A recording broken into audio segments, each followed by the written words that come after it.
Ya, pemirsa, pandemi COVID-19 menginfeksi berbagai lini kehidupan, mulai dari sektor kesehatan, ekonomi, bahkan sosial. Dan pada perekonomian sendiri, pandemi COVID-19 membuat pertumbuhan ekonomi nasional terus mengalami penurunan. Dari sektor ketenagakerjaan misalnya, berimbas pada karyawan yang dirumahkan hingga pemutusan hubungan kerja atau PHK. Lantas apa sajakah sektor-sektor dengan pekerja yang paling terdampak dari COVID-19? Kita akan simak grafisnya berikut ini.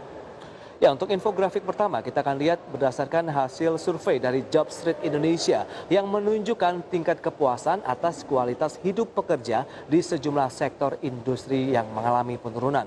Hal tersebut terjadi karena banyak sektor industri yang terdampak pandemi COVID-19. Dan pekerja di agen pariwisata mengalami penurunan tingkat kepuasan atas kualitas hidup yang paling tinggi. Sebelum pandemi sebesar 98%, kemudian sesudah pandemi atau di masa pandemi turun hingga 73% sehingga tersisa hanya 25% daripada tingkat kepuasan kualitas hidup pekerja di sektor agen pariwisata. Data selengkapnya bisa Anda saksikan di layar televisi Anda. Kemudian kita lihat berikutnya, pekerja di pusat pelayanan contact center atau outsourcing proses bisnis. Ini juga mengalami penurunan dari tingkat kepuasan atas kualitas hidup dari 98% menjadi 34% atau turun hingga 72%. Dan tingkat kepuasan atas kualitas hidup pekerja di sektor permesinan industri ataupun peralatan otomatisasi juga mengalami penurunan 64%. Dari sebelum pandemi berada di kisaran 98%, kemudian menjadi 34%. Itu dia beberapa sektor yang mengalami penurunan dari tingkat kepuasan kualitas hidup. Dan selanjutnya retail juga sama, turun sekitar 64%. Kita lihat ini dari sebelumnya 94% menjadi 34%. Penurunan yang cukup dalam. Kemudian dari tingkat kepuasan atas kualitas hidup pekerja di sektor teknik. Sebelum pandemi, pemirsa berada di 92%, kemudian menjadi 29% atau mengalami penurunan hingga 63%. Itu dia beberapa sektor di mana pekerjanya yang mengalami penurunan dari sisi kualitas hidup yang membuat ini tekanan cukup dalam ya terkait dengan pandemi COVID-19. Dan selanjutnya kita akan cermati, ini adalah 10 jenis pekerjaan yang paling banyak terkena pemutusan hubungan kerja akibat COVID-19. Ya, berdasarkan hasil kajian dampak COVID-19 oleh Kementerian Ketenagakerjaan mencatat terdapat 10 jenis pekerjaan yang paling banyak di PHK imbas pandemi COVID-19. Di peringkat pertama adalah agen dan perantara penjualan ataupun pembelian sebesar 10,1%. Kemudian dari sektor pekerjaan ataupun jenis pekerjaan lainnya ada pengemudi mobil, van ataupun sepeda motor yang terkena imbas hingga 7,3% yang terdampak COVID-19. Kemudian di posisi ketiga kita lihat ada buruh pertambangan dan konstruksi sebesar 6,7%. Kemudian jenis pekerjaan lain yang terkena PHK adalah tenaga perkantoran umum sebesar 6,7%. Kemudian dari jenis lainnya kita lihat teknisi ilmu kimia dan fisika juga terimbas COVID-19 hingga 5,6%. Kemudian ada tenaga kebersihan, juru bantu rumah tangga, hotel dan kantor sebesar 5,1%. Itu dia beberapa jenis pekerjaan yang terdampak ya dari COVID-19. Kemudian pekerjaan penjualan lainnya juga mengalami imbas yang cukup besar 4,5%. Kemudian ada tenaga pengawas gedung dan rumah tangga 4,5%.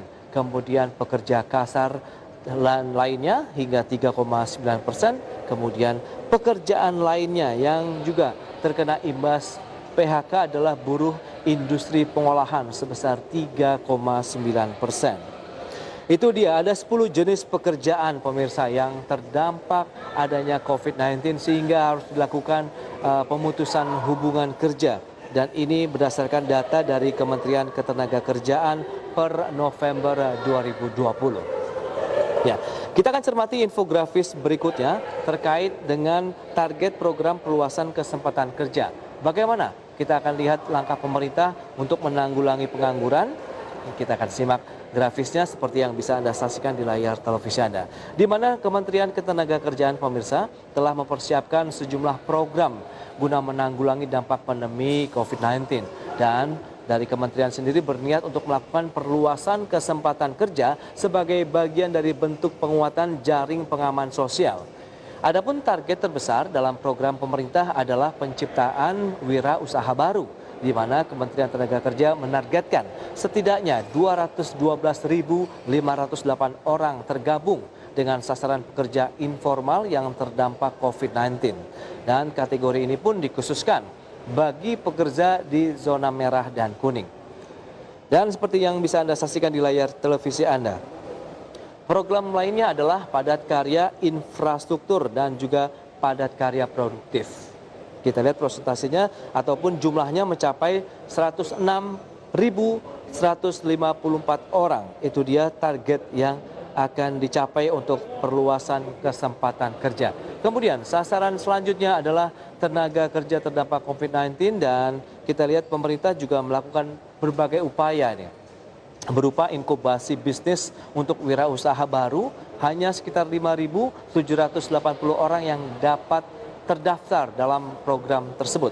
Sebab program ini membidik wirausaha yang memang telah menjalankan usahanya secara berkelanjutan minimal 2 tahun berjalan. Jadi ini memang ini dalam upaya pendampingan, kemudian menjaga agar usaha-usaha yang sudah dilakukan dari sektor UMKM atau sektor usaha lainnya tetap bertahan di tengah pandemi COVID-19.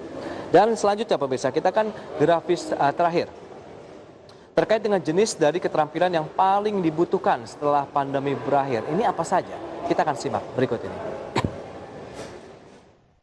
Ya, hasil kajian dampak COVID-19 oleh Kementerian Ketenagakerjaan mencatat sekitar 26,9% perusahaan membutuhkan pekerjaan berketerampilan teknologi. Kemudian keterampilan teknologi ini merupakan yang paling dibutuhkan setelah pandemi berakhir. Seperti yang bisa Anda saksikan di layar televisi Anda, beberapa jenis keterampilan yang paling dibutuhkan ya tentunya setelah pandemi berakhir. Keterampilan teknologi, kemudian fisik dan manual, dan emosional serta sosial sekitar 4,1%. Dan selanjutnya ini adalah keterampilan kognitif lanjutan sekitar 1,9%, kemudian kognitif dasar 0,9%, dan seluruh jenis keterampilan di atas itu sekitar 42,4%. Jadi itu adalah beberapa sektor usaha ataupun jenis keterampilan yang akan dibutuhkan setelah pandemi COVID-19 berakhir di Indonesia.